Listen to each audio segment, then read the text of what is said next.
இந்த இடம் எப்படி இருக்கு? பார்த்ததுக்கு அழகா இருக்குதா? இதான் பிரிட்டிஷ் பார்லிமெண்ட் கட்டிடம். லண்டன்ல இருக்குதுல்ல, தேம்ஸ் நதி ஓரத்தில் அழகா கட்டி இருக்கிறாங்க. பின்பகுதியில் தெரிதல ஒரு கிளாக் டவர், பிக் பேன், அந்த சத்தமே ரொம்ப அழகா இருக்கும், ரொம்ப பிரசித்தி பெற்றது. இதை பார்க்கறதற்கு பாருங்க, திரளான மக்கள் வந்து கொண்டே இருப்பாங்க. சத்தம் கேட்குதா? பிக் பேன் சத்தம் கேட்குதா? அது ரொம்ப அருமையாக இருக்கும். இந்த சத்தத்தை கேட்கறதுக்கு இனிமையாக இருக்கும். பார்லிமெண்ட்டுக்கு முன்னால் நின்று உங்களோட நான் பேசி கொண்டு இருக்கிறேன். சரி, இன்றைக்கு ஆண்டவர் உங்களுக்கு என்ன வசனம் வச்சிருக்கிறார் தெரியுமா? 89ஆம் சங்கீதம் 22வது வசனம். சத்துரு அவனை நெருக்குவதில்லை, நியாயக்கேட்டின் மகன் அவனை ஒடுக்குவதில்லை. தாவீதை குறித்து சொல்லப்பட்ட ஒரு அற்புதமான வார்த்தை என்னென்றால், சத்துரு அவனை நெருக்குவதில்லை, நியாயக்கேட்டின் மகன் அவனை ஒடுக்குவது இல்லை. உங்களை குறித்து தான் ஆண்டவர் சொல்லுகிறார், என் மகனை, என் மகளே, சத்துரு உன்னை ஒடுக்குவது இல்லை. பிசாசாகிய சத்துரு, நம்முடைய சத்துருவாகிய பிசாசானவன் நம்மளை ஒடுக்க வேண்டும் என்று நினைக்கிறான். ஏதோ ஒரு விதத்தில் உங்களை ஒடுக்கி வேதனைப்படுத்தி நெருக்கி கொண்டே இருக்கிறான். அப்போ அவனுடைய ஒடுக்கத்துக்கு மத்தியில், நெருக்கத்துக்கு மத்தியில் நீங்கள் காணப்படலாம். ஆண்டவர் சொல்றாரு, சத்துரு உன்னை நெருக்குவதும் இல்லை, நியாயக்கேட்டின் மகன் உன்னை ஒடுக்குவதும் இல்லை. ஏன் அப்படி ஆண்டவர் சொல்லுகிறார்? ஏன்னா நான் உன் பட்சத்தில் இருக்கிறேன்ல. தாவீது பட்சத்தில் அன்றைக்கு கர்த்தர் இருந்ததுனால கோலியாத்தை ஜெயிக்க முடிந்தது, சத்துருக்களை மேற்கொள்ள முடிந்தது. சத்துருக்கள் எழும்பி அவனை ஒடுக்கி நெருக்க நினைத்தாலும் ஆண்டவர் ஜெயங்கொடத்தை நடத்தி கொண்டே இருந்தார்.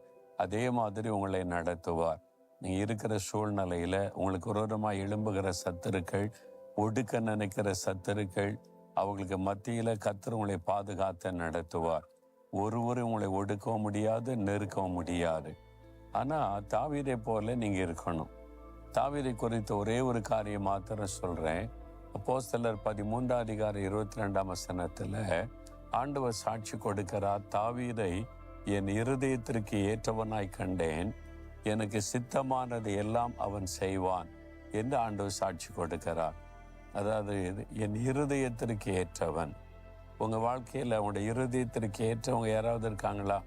எனக்கு ரொம்ப பிரியமானவங்க, நான் விரும்புகிறதான் செய்வாங்க, நான் எதிர்பார்க்கிறதான் செய்வாங்க, நான் என்ன சொல்கிறேனோ அதை செய்வாங்க, எனக்கு சித்தமானதை செய்வாங்க அப்படின்னு சொல்லக்கூடியவங்க யாராவது இருக்காங்களா?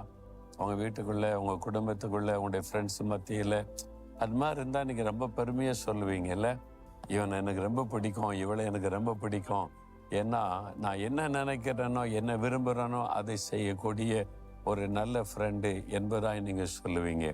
தாவீதை குறித்து ஆண்டவர் சொல்கிறார், எனக்கு ஒரு நல்ல ஃப்ரெண்டாக இருக்கிறான் தாவீது, என் இருதயத்திற்கு ஏற்றவன். நான் இருதயத்தில் என்ன நினைக்கிறேனோ அதைத்தான் அவன் செய்வான், எனக்கு சித்தமானது தான் செய்வான். தனக்கு பிரியமானதை செய்யும்படி துணிய மாட்டான், எனக்கு பிரியமானதை செய்வான்.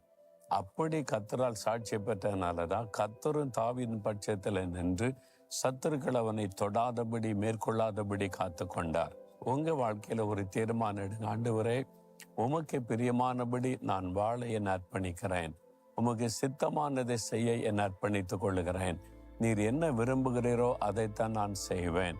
அப்படிப்பட்ட ஒரு வாழ்க்கைக்கு என்னை ஒப்பு கொடுக்கிறேன்னு சொல்லுங்க. உங்க மேல ஆண்டவர் ரொம்ப பிரியம் வைத்து அழகாய் நடத்துவார். நான் தினந்தோறும் இந்த வார்த்தைகளை சொல்லி அடிக்கடி நான் ஜெபிக்கிறது உண்டு. ஆண்டவரே, உம்முடைய இருதயத்திற்கு ஏற்றவனாக என்னை மாற்றும். நான் முற்றிலும் ஆண்டவருடைய இருதயத்துக்கு ஏற்றவனாக மாறிட்டேன்னு சொல்லுவதில்லை, உம்முடைய இருதயத்திற்கு ஏற்றவனாக என்னை மாற்றும். தாவீதை போல உமக்கு இருதயத்துக்கு ஏற்றவனாக இருக்கணும், உமக்கு சித்தமானதான் நான் செய்யணும், அதற்கு கிருபை தாரும் என்று நான் ஜெபிப்பேன். நீங்கள் அப்படி ஜெபித்தாலே ஆண்டவருடைய உள்ளத்தில் பெரிய மகிழ்ச்சி வரும். ஆண்டவர் உங்களுக்கு கிருபை தருவார், தம்முடைய சித்தத்தை வெளிப்படுத்துவார். ஆண்டவர் உங்கள் மேலே பிரியம் வைத்து சத்துருக்கள் தொடாதபடி பாதுகாப்பார். என்னுடைய ஊழிய பாதையில் எத்தனையோ சத்துருக்கள், பொறாமை கொண்டவர்கள், பொல்லாதவர்கள் எழுப்பி பேசுகிறாங்க, ஒரு காலத்தில் எழுதுனாங்க, இப்போ பேசுகிறாங்க, என்னென்னோ செய்கிறாங்க. ஆனால் ஒன்றும் என்னை மேற்கொள்ள விடாதபடி, நெருக்கி விடாதபடி கர்த்தர் பாதுகாத்து அழகாய் நடத்தி வருகிறார். அதற்கு காரணம் என்னை அதற்கு ஒப்பு கொடுத்து ஜெபிக்கிற ஜெபம். நீங்களும் ஒப்பு கொடுத்து ஜெபிங்க, கர்த்தர் கிருபை தருவார். ஒப்பு கொடுக்குறீங்களா? அப்படி இருதயத்தில் கை வைங்க. ஆண்டவரே, தாவீதை போல உம்முடைய இருதயத்திற்கு ஏற்றவனாயிருக்க என்னை ஒப்பு கொடுக்கிறேன். உமக்கு சித்தமானதெல்லாம் செய்ய நான் விரும்புகிறேன், என் அர்ப்பணிக்கிறேன்.